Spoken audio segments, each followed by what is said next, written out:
This stream's live and may discuss topics including mental health, addiction, depression, its treatment and other similar subjects that can be triggering or worrying to some people. If you may be negatively affected by this or you're at all uncomfortable with the subjects, please switch away now. You can always come back to watch it at another time. This show is also not suitable for children. As always, parental guidance should be applied.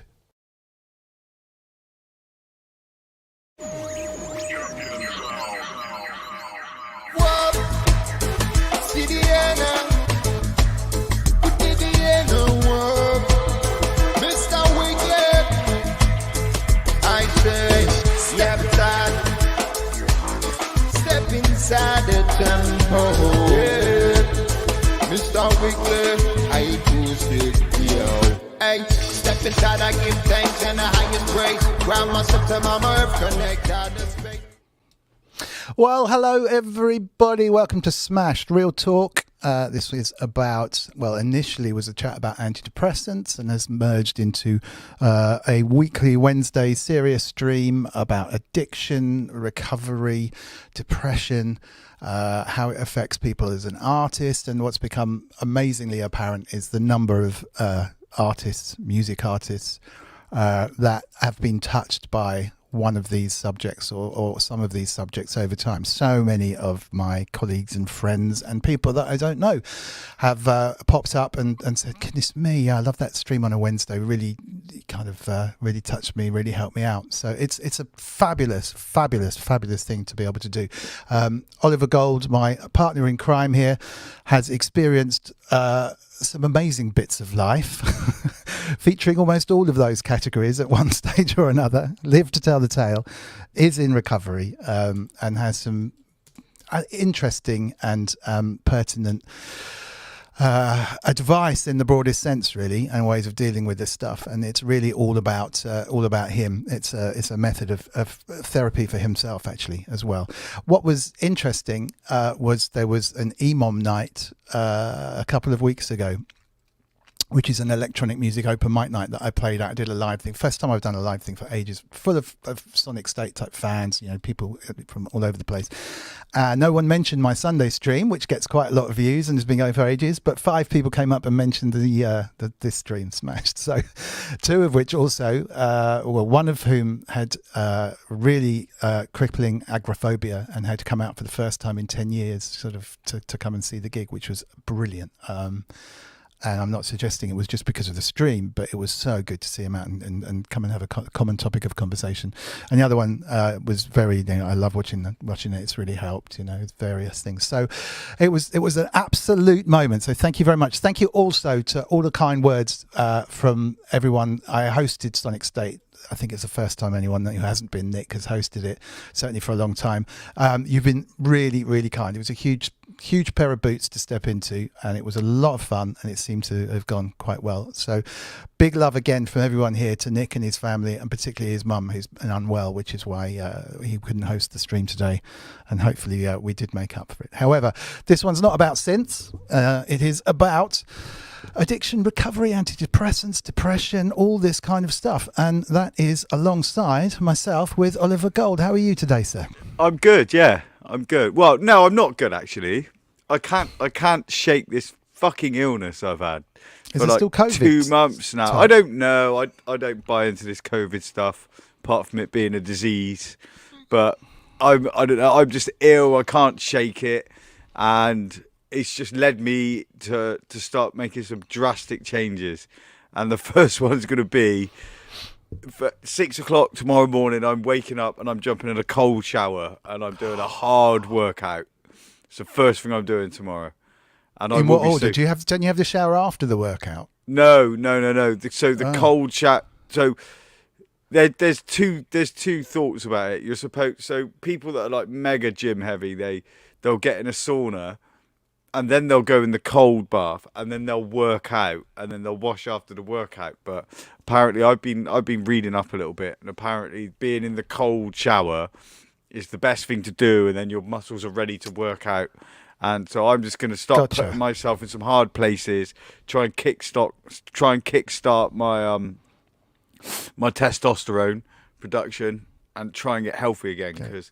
Well, it's a good point to mention that, sorry to interrupt, but none of us are doctors, and frequently and accidentally sometimes we've talked about things we don't actually understand. So please take what we say in the broadest possible context and don't take any medical advice. But Oliver certainly speaks from experience. However, I wouldn't in this case particularly follow his advice for getting rid of a cold either by completely kind of nailing your body into submission. Perhaps rest and recuperation might be better advice. I don't know. Well, I've done the rest and recovery, and it's not working. And I've done the vitamins, and I've like tried to keep myself sort of like snuggled up and warm. But it's just my testosterone is so low, and testosterone is really good for you. It's just good for your body as a man, and it helps fight stuff.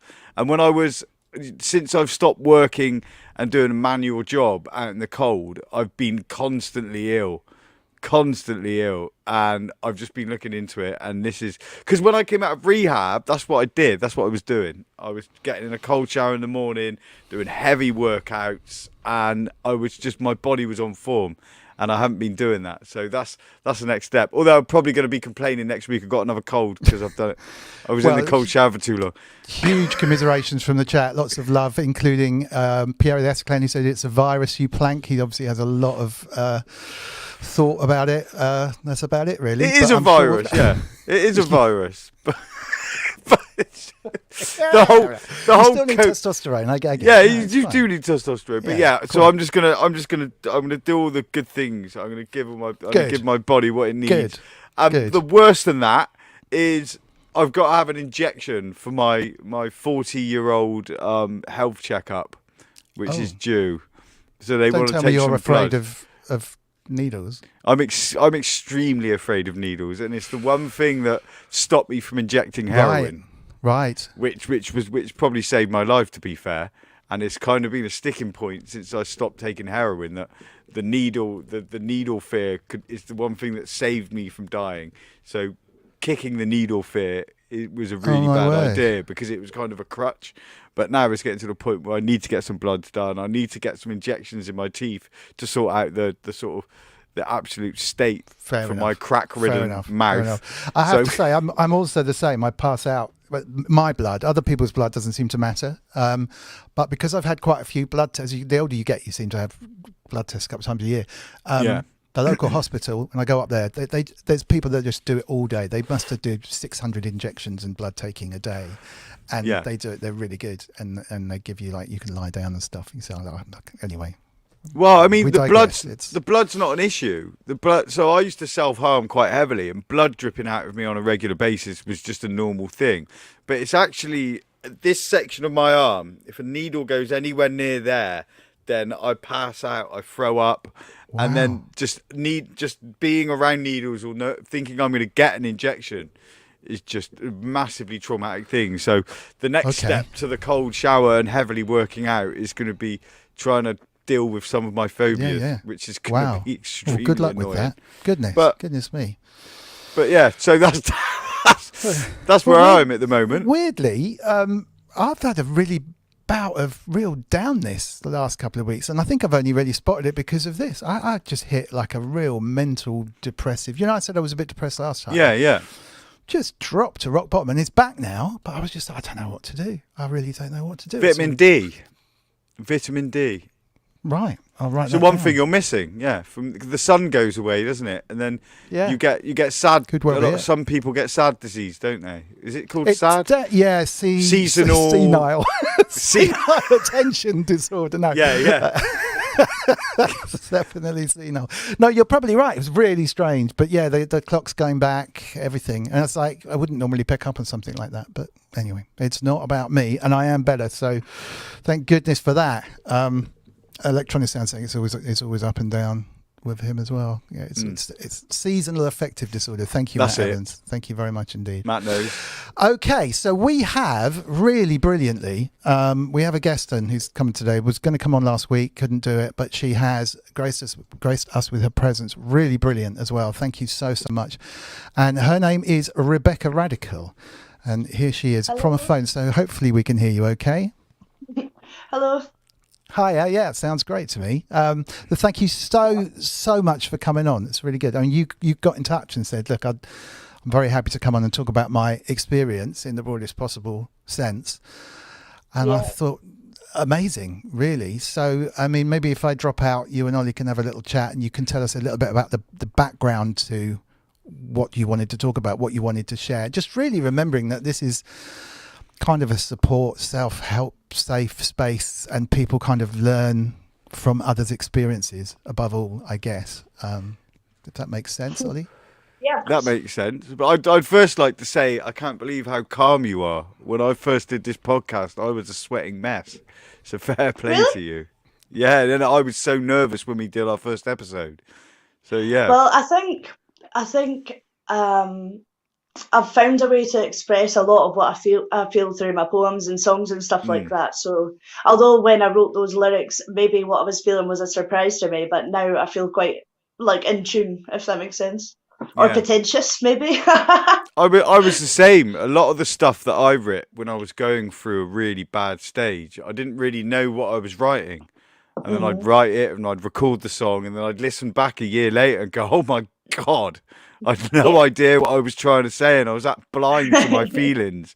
These words were spilling out and there were just red flags. Deal with this, deal with this. And I was like, no, I'm just going to write about it and get drunk and scream it through a microphone at a punk gig. Which fucking... But it's crazy, isn't it? Like what can come out of the creative process, you know, when it definitely comes to understanding yourself. 100%. I mean, my usual creative output, at least my first creative output, was always art, like actual painting. It was only in the past few years that I've actually been able to get it out in written form. So it has been really interesting to see how that lets out something else, even though it all comes from the same thing. Does that make sense? Yeah, definitely.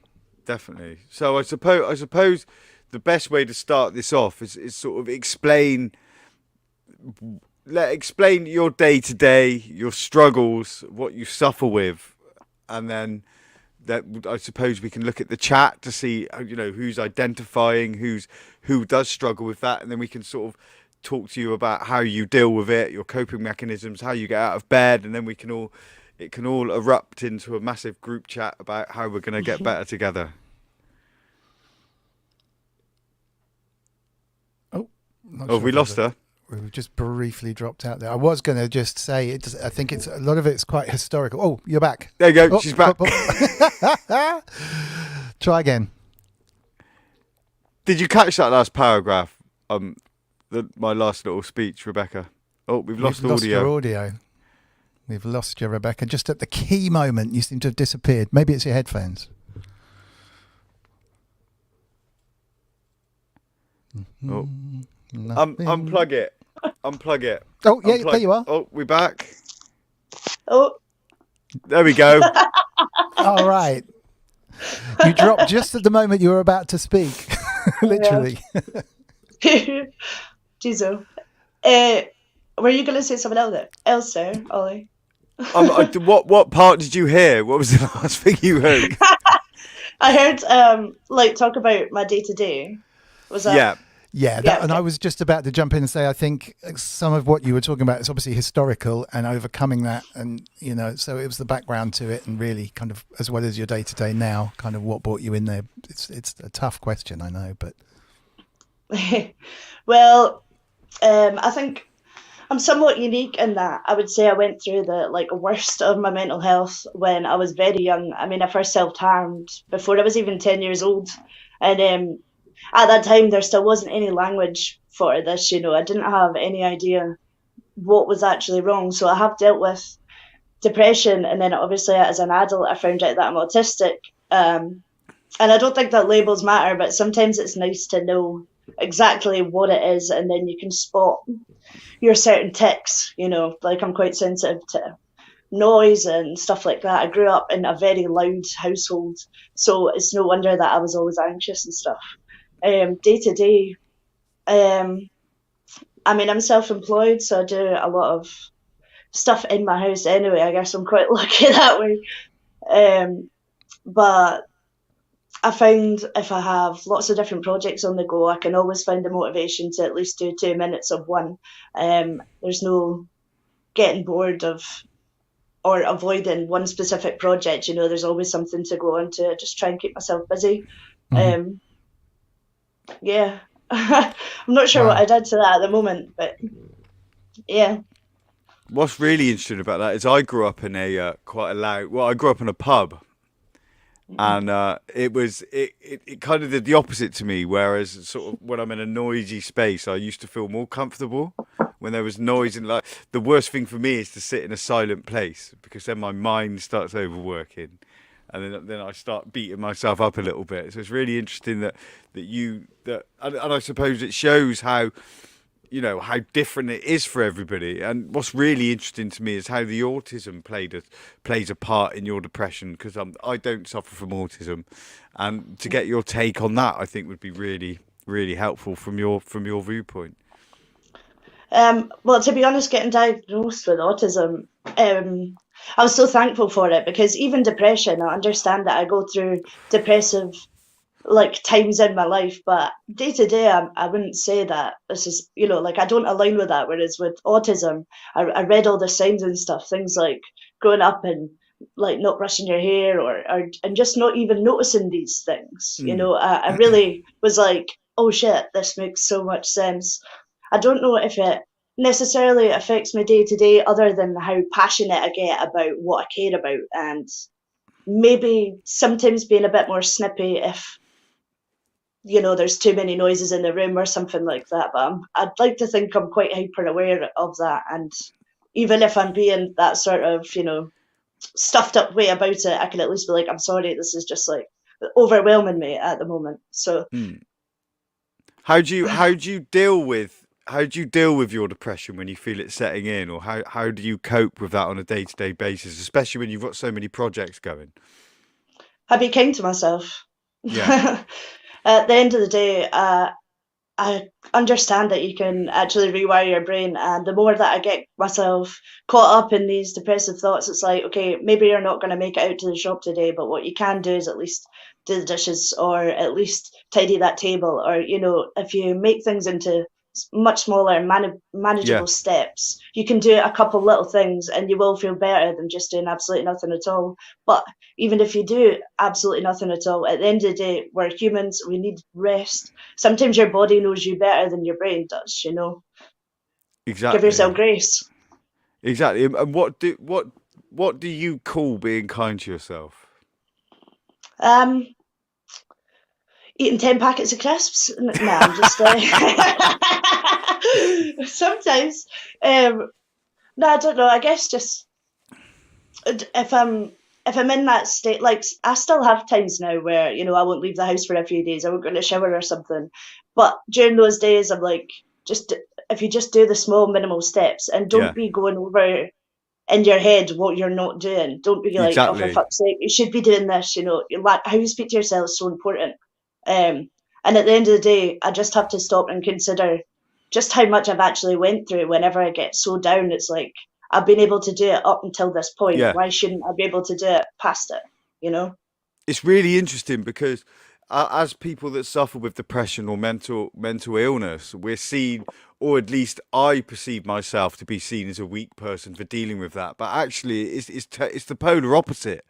Having to Definitely. deal with this every day makes you an extremely powerful person, because you're dealing with so much more than somebody that doesn't have that. And I'm not saying we're better than normal people, but what I am saying is, though, the power that you have, and the powers that you manifest from having to deal with this on a day-to-day basis, if you believe you've got them, like you're saying, you actually do have the power to deal with this stuff and get over it. I mean, I've said in previous podcasts here that it is the little steps you have to take, and you know, it's like what what interests me is, you know, how did you find this out? You know, what happened in your life to make you realize this is what I need to do to get through this? Well, to be honest, it just when I was younger as well, I always had sort of an interest in spirituality.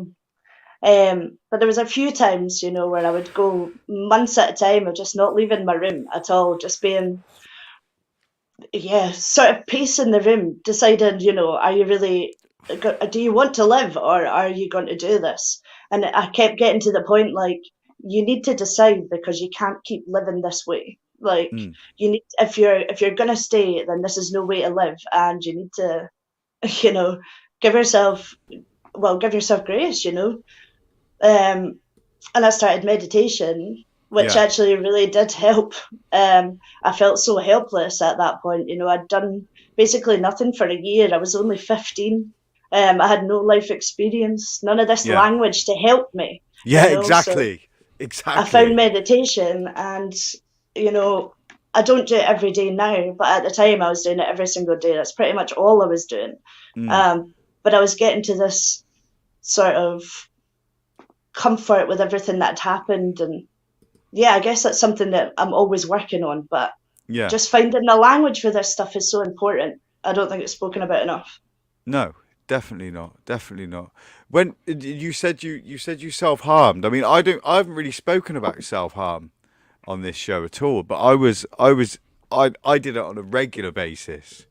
And it's interesting to me to, like, because I haven't really spoken to many other people that have self-harmed, because I'm so far removed from the people that would have self-harmed in my sort of past, that now it's sort of like a distant memory to me. So it's really interesting for me to hear about your journey into that, and how it helped you, and obviously, what, when I say helped, I mean what coping mechanism, you know what I mean, don't you? But for somebody that doesn't, it could be perceived incorrectly. But how was that a crutch to you when you were going through those bad times? Well, I mean, the first time I did it, I was so young. I can't even imagine actually like what I was feeling at that time now, Yeah, because I have such a different perspective, but I just obviously was so frustrated that I needed to get that release. But I did mm, do that like a few times. Um, I stopped making art as well. Like yeah, when I was growing up, I always loved art, but while I was going through like my most depressive uh, stages, I just stopped making art. And I will never forget the last time that I self harmed. Actually, I'm not sure how old I was. Maybe 14 or 15. I ended up in hospital just because there was a lot of yeah, blood. And when I was waiting to be picked up the next day, the nurse asked me to draw. And I just suddenly like found my love for it again. My dad got me like lots of pencils, and I locked myself in a room again, but this time it was different. I had yeah. like purpose. I was gonna sit and I was gonna draw and actually, build up my confidence and become like the kind of person that I always knew that I could be. And I Yeah. think the music scene helps with that too. Like I've always had a massive love for music, so it's Mm. difficult to not feel some kind of, drive inside when you're listening to all these lyrics about how we're gonna fucking do stuff. Like I think that definitely helped. This is going to sound so stupid, but I first self-harmed because I saw that Sid Vicious did it. Oh Jesus. Yeah, and I remember listening to the Sex Pistols when I was in about 1991, so I would have been 9, and I loved the Sex Pistols from that point, and then the Clash, and it moved on. But Sid Vicious had this sort of image, and when he was in public slashing himself up, that was sort of, I looked at it and I thought that could probably help me, and that chaos that he purveyed on stage, and all the blood was kind of what was manifesting itself in my head at that time, and as a sort of 9, 10-year-old, which is fucking mental when you look at it.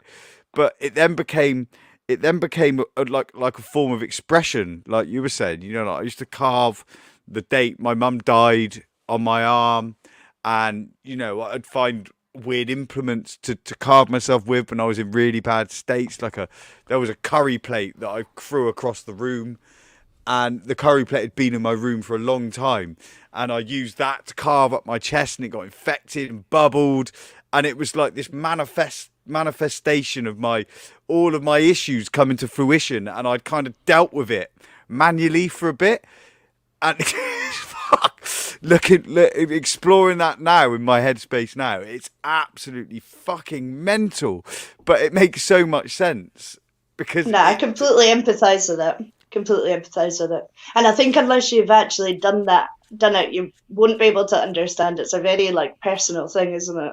Yeah, extremely. But then the numbness that I felt from the antidepressants when I was doing it, it kind of that's how deeply numbed I was by all the drugs and the antidepressants, that actually that sharp pain was was like the only way that my body could feel. And it's fucking, and I suppose this is where the cold shower I spoke about at the beginning is coming into it. It's like shocking my body. Just to pop in, Matt, I'm sorry, he's having a bit of a struggle listening to this. It's obviously a bit of a trigger. So thanks for joining, Matt. And we're really sorry if it is a trigger, but best to drop out if it is causing you a bad time. I mean, that's causing me a bad time, really. It's just like, what a thing. Outrageous. Absolutely crazy. And you're absolutely right. It's hard to understand because I can't really get it. It's yeah. I think mental health is like that as well, just in general, to be fair. You can show compassion towards someone, but unless you actually felt it, it's, you know. Absolutely. Yeah. And also, Half God, Half Beast. I shall forever call you Half God, Half Beast for now. Has also posted something in the chat, which I won't post publicly as well. But good for you for making that public. And I really, really hope you can go and get a proper assessment done now. And if you would like to talk about it, or if you would like to talk to anyone here or whatever, just get in touch. We all know you. So, definitely. I mean, definitely. If Matt wants to get in touch with me, I'd more than happily talk about that in more depth. And yeah, it's really sad to hear that conversation's triggering somebody, and that it's forced them to actually have to deal with that by themselves and move away from the stream, mate. And I really feel for you, man, and I really hope you keep your head up. And please do get in touch if you want to chat, because sharing those memories and talking about this sort of thing, and that reaction being enchanted into your head is like, yeah, it's really poignant. A big deal. A big deal. Yeah. Wow. Real big deal. As you say as well, it's also something that we've not discussed on here before, and it's a huge, again, I'm sure so many people are going to come up and say, oh, yeah, I've been involved with that, or my partner's been involved with that, or someone I know, or whatever. It seems to be a very, if mental health is unspoken, I think self-harm is possibly even more unspoken and hidden. Well, self-harm can come about in so many different ways. I mean, when I was in rehab, there were girls that would self-harm just by itching. It was called chicken scratching, and they chicken scratch themselves where their clothesline would be. So it can go unnoticed and it can go undealt with for a long time. There are many different forms of self-harm, and obviously an active addiction and causing yourself pain I think can also be categorized as self-harm. It's not just the sort of, it's any kind of self-neglect, isn't it? Exactly. And it can go from one extreme to the other, like anything can. But my situation was nowhere near as bad as some. And I lost a friend of the family. She was going through a terrible time, and she hung herself about 15 years ago. And when she was going through those issues, I started talking to her about it, and she showed me actually the damage she'd done to herself, and it was like horrific, the amount of pain, and we didn't have any idea because it was within the clothes, Martin. It's it's terrible. I'm welling up thinking about it, to be fair. It was. And this was a 10-year-old Rebecca as well, before you potentially worked it out. As you say, you didn't really know what it was, but you felt that you had to do it. It's, oh my word. And it sounds like you've overcome it to a large degree anyway. It's been a while, right? Yes, it's been a really long time, actually. Probably about 10 years now. Okay. Anyway, it's been 10 years you've been sort of living healthier, and you've recognised how to cope with this, or it's been 10 years since you started that journey? Since I last self-harmed. Since you last self-harmed? And I would say that was like a definitive moment for sure. I'd had those kind of epiphanies before, but that time I was like, no, you are going to fucking try and do something with your life. Yeah. And was that the guiding force behind getting better? Actually realizing you needed to do something with your life, or was it a Well, culmination I've got a of little things? brother. I've got a little brother as well. So my mum has really bad mental health issues. Hmm. Like when I was self-harming, like 8, 9, 10, I was also getting myself up to go for school and stuff like that. You know, I was Yeah, living like a sort of teenage life at least at that yeah. age. Um, oh, sorry, what was your question? I can't. Sorry. It was no, no. It So was the with point. changing your life. Like, was it with the 10 years coincided with something for a whole change or just a small change? Yeah, I answered that, I'm sure. Yeah, Yeah, you and did. sort of where did you find these coping mechanisms out? Did you go to therapy, or did you sort of work Oh, yeah. out a way to negotiate through your issues? Well, yeah, I mean, I've got a little brother, and I basically brought That's him it. up because our house is just so turbulent. You know, I would take him out the house to every sort of free open day, anything like that. And Mm. yeah, he was a real catalyst. He basically, the last time I left my mum's house, he was like, "You need to go and stay with dad. That's where you're happier. I'll be fine, and I'll be there soon," kind of thing. Um, and I just want to prove to him that despite the fact that, you know, I may not have had the best upbringing, you can still make something of yourself, you know. Yeah. So it is for me, but as much as it is for my family, like Mm. especially my little brother. It's so So interesting as well that the change often comes from somebody else's well-being. And yeah. it's only your own well-being that you actually start to look after when you've got yourself through it. But it shows the spirit and sort of how empathetic people are that struggle with this. That like for me, it was always somebody else that I was doing it for. It was never me. I didn't matter, and I've only started mattering in the last sort of 4 or 5 years, I think. Yep. Crazy. No, I can totally appreciate that. Mm. Go on, Dom. I'm just a bit blown away by the whole thing, to be honest. Do you find present day you seem to be on top of stuff? I don't know what's going on underneath the surface, but are you still suffering, and is it still a huge effort to keep things going, or are you having moments of Sometimes. mood swings, or it's as it was but controlled in a better way? I kind of asking really how you're finding it now. I mean, don't get me wrong, I definitely still have my slumps, where I just want to avoid the world. But at least when I'm doing that now, I'm also looking after myself, you know. So what things do you put in place on day to day? I know you said that you sort of you make sure that you're focused on the projects you have going to keep yourself busy, and you know you make sure you look after yourself with crisps and things like that.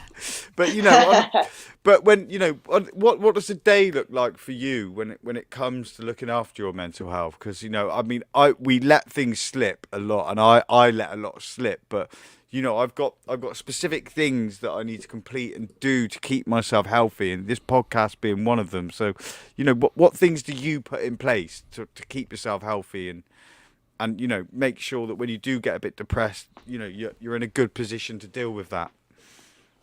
Well, I know I'm going to mention food again, but first off, I make sure that there's meals there where I don't actually have to actively try to make when I'm Yeah. not feeling great. Because the last thing you want to do is stand and cook.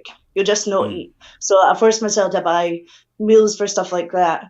I have a bunch of favourite books that I always go to. I have, favourite albums. I'll just cuddle my cat. Yeah. Yeah, I guess if I can bring myself to get creative, then I'll force myself to relax completely and do nothing and find little things like reading a book or something to just force myself to relax and let my body rest. Brilliant. Yeah, I mean, so wellness, basically. Yeah. Well, Yeah. that's the one thing I struggle with is the wellness. I'll let all of that slide and I won't even know I've done it. Like I just won't eat. I'll just totally forget to eat, and then suddenly it'd be 8 o'clock at night, and I'm hungry. Why am I hungry? Because I've been doing all the other bits. So, No, I completely appreciate that. And to be honest, when I was like 16 or 17, I went through a phase of like barely eating anything. And it wasn't even like I was a conscious choice that I felt fat or anything. It was that. It was being depressed and not wanting to cook. So, I was running on fumes. But I'll never forget when I had like maybe one bite of a sandwich and I was full up and I was like, right, shit, there actually is a problem here. Whether it was deliberate or not, I need to force myself to eat. So now it's like I will eat 3 meals every single day, and I have done for like the past 3 years. Don't get me wrong, every now and again you end up missing a meal because you're busy or whatever, but of course, for the most part. Couple of questions, if I can jump in. Keith in Watford was asking, Rebecca, was your self-harming a solo thing, or were there other kids at school doing the same thing? No, it was a solo thing, completely. I think 10-year-old children at school would be relatively rare, I wouldn't say. So, yeah, absolutely. Yeah. Okay. And half God, half biscuit, or half God, half beast. Did you get the autistic diagnosis as an adult, or was that early? Yeah, I did. No. Yeah, I did. After sort of harassing my doctor, really, for the test. And you said that It's was really quite a difficult relief. to get diagnosed. Yeah, it was. The thing is that once I realised what autism was and I looked up at a lot of the symptoms, I was like, yes, okay, that makes so much more sense than even the label depression, even though, as I say, I go through depressive episodes. I think most of the time when I'm down, I'm frustrated that I can't like put into words what I'm feeling in that moment. It's more of a overwhelming thing than being sad, if that makes sense. Yeah, it does. What are the main autistic symptoms in general? No, autism is a spectrum, love. There's no so there isn't people the same. It's personality. I mean, I see it as sort of personality types and where your personality fits on this massive broad spectrum.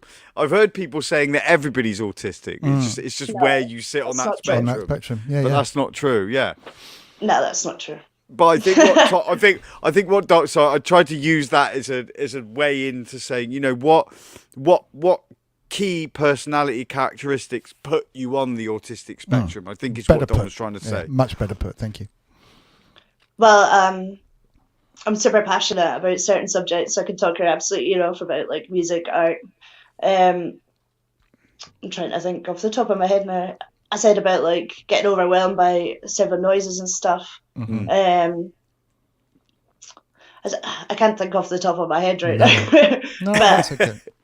it is just the way I operate in general. Yeah. Everything I do is sort of filtered through this thing. But one thing actually that is particular to women with autism is that we mask more than men, which is basically in social settings we're able to sort of pick up on the general vibe and fit in with that, which is why autism in women is so rare. Like for us to actually, 100%, for us to actually be our weird selves is very rare. Like, so when you say mask, you mean you cover up your key characteristics to fit 100%. into a social. Really? Yeah. Wow. What? And that is that a learnt behaviour, or is that a coping mechanism, or is it just? It's just. I think it probably is a coping mechanism. I don't know too much about it, but I do know that growing up, I definitely had that. And actually, when I was growing up as well, I had selective mutism, which I didn't know until much later in life when I found out about autism. But yeah, basically, if I felt like anybody was trying to talk down to me or anything, I would just straight up ignore them. Like, really? Yeah, for real. It's fascinating because in social situations, especially back then, I've found a way that would always successfully get me either in or out of a social situation I either wanted to be in or didn't want to be in. Most of the time it was getting out of there successfully without being rude. But I became funny and I found a way to make people laugh, to deal with stuff like that. And I suppose you could see that as a form of masking, I suppose. I don't know this, but it really sort of rang true when you said that. And yeah, really interesting. Really interesting. I'd love to say same, but I was actually born a hilarious cunt. What was that? Sorry, I missed that. I'd love to say same, but I was actually born in a hilarious camp. If it works, it works, I suppose. Isn't it? So, how do we find you now then, Rebecca? Because you seem really jovial, really happy, and I suppose I come across as jovial and happy, but there is still a lot of pain behind this smiling face you see. So, how do we find you now? I don't think I'm in pain from past experiences. I would say I'm always questioning how I feel about it, but there's no hurt feelings anymore so much. No. I think probably there's things that I've sort of evaded from my mind that every now and again they'll come to me and I'll be like, oh shit, that did happen. That probably wasn't okay. But it doesn't send me on a spiral or anything like that. I feel like I've achieved so much in the past few years when I have actually been really trying at life. So, yeah, I just stop and really consider that. And I found, and I'm going to have to find with this, dealing with my injection phobia, that sort of putting myself in difficult places emotionally. 100%. I say that all the time. And sort of, living in that sort of uncomfortable place it builds you up and makes you stronger. And I'm not sure how heavily I've been doing that recently, because I've actually got very comfortable. And I think a lot of the issues I've got at the moment are from being comfortable. So, as much for me and as much for people out there that are at the beginning stages of trying to deal with their depression, what sort of easy, difficult places can you put yourself in your specific position? That's a good question. I think for me, I don't know. I would just go in, absolutely shit myself, and think of the absolute worst thing that can happen. Think of the absolute best thing that can happen. Right? Neither of these things are going to happen. So, just do it, Nike. No, I guess that's not helpful, but I think it is, though. I think it is, because I think a lot of dealing with depression and a lot of dealing with social anxiety is the fear that something really bad's going to happen, and actually finding out that maybe that bad thing could happen or the best possible thing could happen, but 9 times out of 10 it would be a droll walkthrough and you'll be like, oh, what was I scared of? But I suppose you've got to go through that to find out you're not that scared of it, I suppose. Yeah, definitely. One of the things that I was interested me, I suppose, because I hadn't really heard it before, was when we chatted at first. I think it was just texting, actually, that you said something like, I'm a bit different to other people because I can kind of look objectively back at what it was and talk about it with distance. It wasn't quite how you put it, but you were basically saying, kind of doesn't bother me, and I can look back at what happened and discuss it, and it really doesn't affect anything, which was an interesting take, because I couldn't really imagine how you could put it into a bucket like that completely, because it's such a big part of you. Whether it doesn't affect you anymore or not, it's like this is the way you grew up, and I'm just interested to know what prompted that and how you deal with that, really. I think probably the autism helps. I'm able to kind of like compartmentalize things maybe a bit easier than I don't know. It's not like I don't feel emotions when I talk about these things. I'm not like, got you, Iron Man. But I don't know, it's just not the same. At the end of the day, I always remind myself, this is me now, and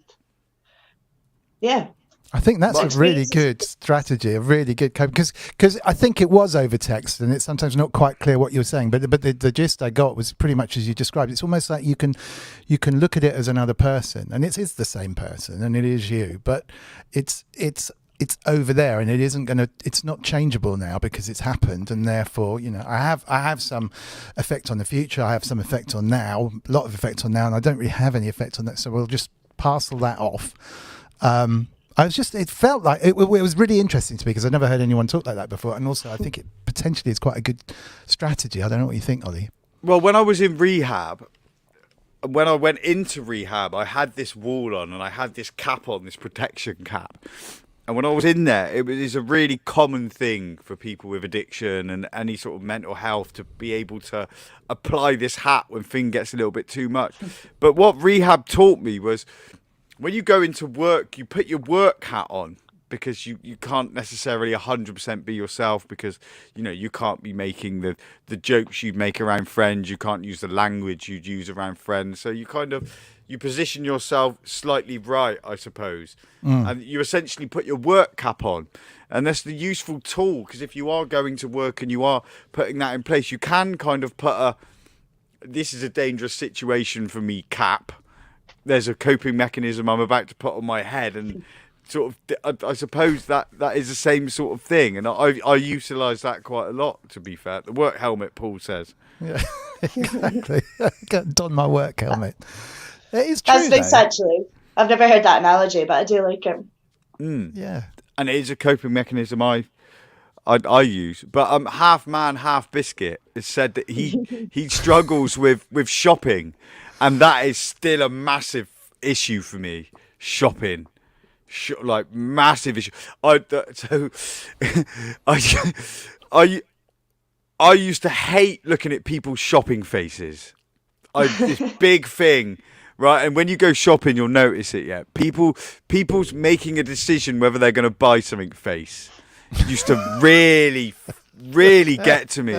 I'd be in Boots or something, and there'd be these women looking at their makeup, and I'd be looking at them going, you don't care about anything, do you? All you care about is if you're going to spend 20p extra on the luxurious thing or the normal thing you get. And that face sort of encompassed the cruelty and horrible people that I was surrounded by, and I was never like them. And that protected me from the vile corporate money-making world that I hated so much. And I can't handle shopping now. I've got no problem with shopping faces anymore because that's long past. But I use that as a coping mechanism to distract me from the bright lights and the crowded spaces and the consumerism. And that was like my whinging about things to get me through the shop. But when Melissa takes me shopping, I say to her, you need to manage my expectations, because if you tell me we're going on a long shop, I can prepare for it. And then I won't go off on one. And she's like, no, we're just going for a quick shop. Then quick shop, what's that going to be? There's 3 shops, 10 minutes in each shop, 30-minute, we're done. But no, Melissa's quick shop isn't my quick shop. And then I get all antsy, I start misbehaving and start causing trouble in the shops to distract myself. So I've still got all these little weird things. Maybe I need to start getting annoyed by shopping faces again to distract me, but yeah. I can understand, especially Christmas time. I mean, it's just madness out there. And I mean, thank goodness for online shopping. I mean, it's just the ability to get stuff like that kind of within the next couple of days without having to go by. It's okay living where we do. We have a little village shop, and there's a butcher's and a post office, and most people are quite elderly, and it's all very sedate. But going to London and I'm wandering up and down Oxford Street or something like that, it is crazy. You do not want to be there, and that's without that's just being kind of me. Shops are bad enough. Yeah, they are. Those horrible bright lights. Yeah, exactly. It's more everybody staring at me like, mate, goths need to eat too.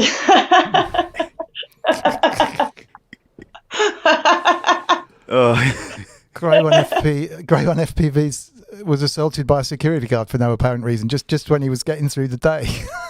Oh my God. I used to get followed round by security guards when I was in shop back in the heroin days. I never used to shoplift. I was dealing drugs and things to afford my habit, so I never had to shoplift. But I'd be wandering around just trying to get my business, getting annoyed by all the shopping faces, and there'd be like 3 or 4 security guards just following me round. And I turned it into a game. I'd pretend to shoplift. So when I put it back when you. No, I'd never grab anything. But what I'd do is, I'd do the movements. So I'd see them with my peripheral, and then they were following me around, and I'd be like, oh, okay, game on. I won't look at any shopping faces anymore. And I'd start being like,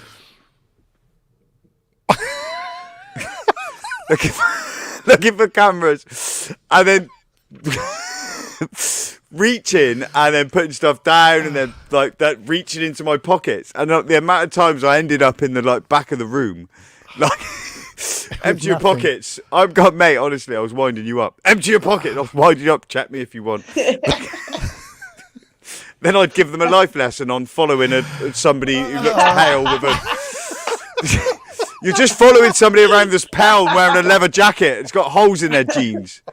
There's probably somebody actually shoplifting out there, but you're looking at me. Yeah, exactly. Me and shops. Shops are an issue. Oh dear. It's half God, half biscuit, half beast, half man.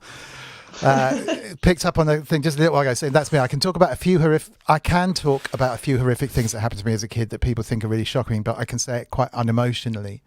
It's that detachment that we were talking about before, which I just found that quite hard to relate to as an outsider to this kind of stuff, I guess. But is it a detachment, or is it a safe way for you to say these words and start believing them? Yeah, it's maybe not the right word. It actually appears quite negative. Whereas I'd say you have to like deliberately sort of go in and consider everything. You can't just be detached from it and it still be a raw wound. You know, you need to deal with it. Right, sorry, okay, of course. So it's not that you're unemotional about it. You're very emotional about it, but you can talk about it without showing emotion, and you've kind of buried it in there and you're dealing with it in a way. It's the only way that you can deal with it. Am I saying this wrong? Yeah. Kind I of. mean, there's a social convention that you shouldn't really cry or show emotion when you're talking. But you should cry.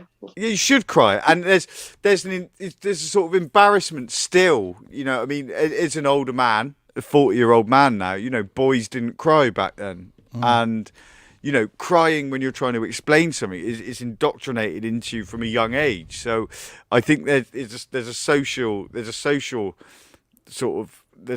act happening there where we kind of all have to speak unemotionally, but you know, speaking to your friends and having that emotional unattachment, I don't think it is an unattachment. I just think it's a way for you to process it without the feelings getting caught up. When another rehab story, I made the mistake, and what these therapists would do is somebody would start crying, but they'd have tissues on the table and they'd trick you into giving the person a tissue. And then you'd get berated for giving them a tissue. And you'd be like, what? There's tissues there. They're crying. I've been taught to give a tissue. What a tissue does to somebody that's crying is it stops them crying. And you're enforcing the social act. You shouldn't be crying. Cover it up. Okay. And they go, no, you let them cry. We're getting somewhere. And you're intervening because you're uncomfortable. Because socially you've been told you shouldn't do that. So, yeah, really, really interesting insight I learned then. And from that point on, it's really sort of allowed me to look at showing emotion when you talk. But I'm still caught up by it. So, yeah, I think that ties in anyway. I don't know. I'm just going off on one. No, absolutely. Grade 1 FPV is saying he wish he couldn't cry. He cries when he's happy and sad and empathetic. I think it's brilliant. That's amazing. Films and like... things my daughter does, it's just like a chemical like whoosh that just suddenly goes, oh, this is amazing, or really sad, or when I kick my toe or something, I don't know, it just happens, you know. I took my son to watch the first Paddington. Oh, I love that film. And I was in tears at the end when he met his mum again, and my son took the piss out of me like something chronic. It's like, what? You're crying at Paddington? I was like, shut up. It was a moment, though. That really was a moment. Don't get me going. I got caught up in Paddington. Oh, wow. Do you find, clearly, coming from an artistic point of view, I mean, I'm a massive fan. One track in particular, Rebecca's, I just think is a colossal, massive record. And I keep trying to, it's an ongoing story. It's been about a year. I keep trying to mix it and do a version of it and never do it justice. But I do think you're an incredibly talented artist musically. And I've seen that's before I even saw some of the art and stuff you do. I think you're amazing. Obviously your mental state and any moods you're in or the ups and the downs are going to affect that. Do you find sometimes that the downs are useful as well as the ups, if you're trying to write something angsty and hard, or is it just like, I don't want to do anything, I don't want to do music, I don't want to get out of bed? Well, I don't think helps is the right word. I think sometimes it lets out, like I was saying earlier about maybe sometimes I'm not able to articulate what I'm feeling until I'm trying to write a song, and then I suddenly have the language for what I'm going through. But I hate the idea that we must suffer for our art, you know. So I kind of like shy away from any like, oh yeah, this is what's making my art good. It's not. No, that's fair enough. That's what you were saying, but you know what I mean. No, absolutely. I have heard some people who maybe have been bipolar are saying, actually, you know, it's okay. Sometimes I know I'm going to be down. I know it's going to end, and actually, I can be quite creative in that time. You know, I just wondered if it has that effect. I'm sure, you know, it's one of those things. It's like when you're down, you write Phil Collins songs constantly, and then when you're out, they're all like kind of, you know, up and about it. But from the way you described it, it really did sound like you were working it through your system rather than being creative, and you really didn't want to know. You were just trying to get stuff out. So it's interesting to know. Thank you. What about the future? I guess. I mean, we've done an hour, so we're kind of coming up to our hour end. You seem to be in a pretty good space there now. Not particularly knowing anything. With more of the same coming up. Yeah, things are going really well. I mean, it's winter now, and we hardly get sun in Scotland as it is, so I'm feeling a wee bit dim. You don't get nothing but rain in Scotland. Oh, fucking tell me about it. So I have been feeling a wee bit like want to stay in and stuff. I get like this at this time of the year anyway. I've just been focusing on planning a couple of tours next year, and just putting on more gigs and making more art. And how do you cope with the dreaded December that we've got looming over us? Or do you even see it as a dreaded December? No, I definitely do. I mean, I don't deal with Christmas. Me and my dad have a tradition of sort of anti-Christmas where we eat space cakes and sit on YouTube. But during this time, I mean, it's just because of changing weather and stuff. I notice that I eat lots more soup and stews and have my hot water bottle on me a lot. Nice. Nothing in particular, I guess. Not really, but yeah. Pretty much the same as me then. I'm an advocate of the anti-Christmas. I'm nearly hitting 2 years now without any Christmas decorations in the house. I'm not sure Melissa's going to let me get away with it for much longer, to be fair. You can't. Well, you've got a child now. Exactly. Yeah, exactly. Well, yeah. I need to be less selfish, I think. To be fair, Christmas isn't really about you, is it? Everything's about me, Dom. Sorry, I forgot. I've got that written down as well. I should have read that. Oh, brilliant. Listen, Rebecca, thank you so much. I really appreciate your honesty and your openness, and the fact that you wanted to come on. Honestly, really, really thank you. And again, big up. I mean, check out Rebecca on Facebook, Rebecca Radical. Buy her stuff, Rebecca Radical on Bandcamp. There's some gigs that you've been putting on in Scotland as well. I mean, you are a walking creative force, I think. And this is just the beginning. So please do check her out. After this, when the video is all crunched down by YouTube, I'll put some proper links underneath it so you can go and support Rebecca and find out more about her, because there is some cracking music out there. And same time next week. No problem at all. I mean it. Yeah, it was amazing, Rebecca. Brilliant. Thank you so much. Great chatting to you as well, man. All right. Same time next week. Thank you very, very much for the chat. Matt, if you're rewatching this, I'll be in touch, or we will be in touch, or give us a shout. Definitely. And I'm sorry there was a trigger there. We'll see you all this time next week. Thanks very much for the support. Share it amongst your friends. Guys. Tell them about it. See you later.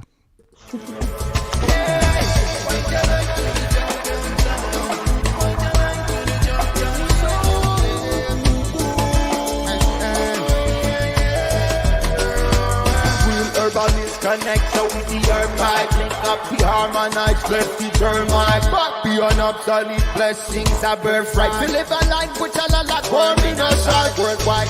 cosmic love energy. I go herbicide free, organically. Me say worthwhile. Watch the way one of you change. Term points in terms of definitions and some termites. Yes, I check the eye. One side is defined by one side the other. I.e. I am an ideas man. I assign too much of the qualities of my child. Who's free if I'm talking like this? Two of me. One is a construct, one is a creativity. The supreme one, all encompassing information in and of itself, most definitely. Another life infinitely, most life infinitely. Beyond the scripture, niceness, niceness can be. Blessed be. I continually, Mr. Pick up a being, that's the infinity.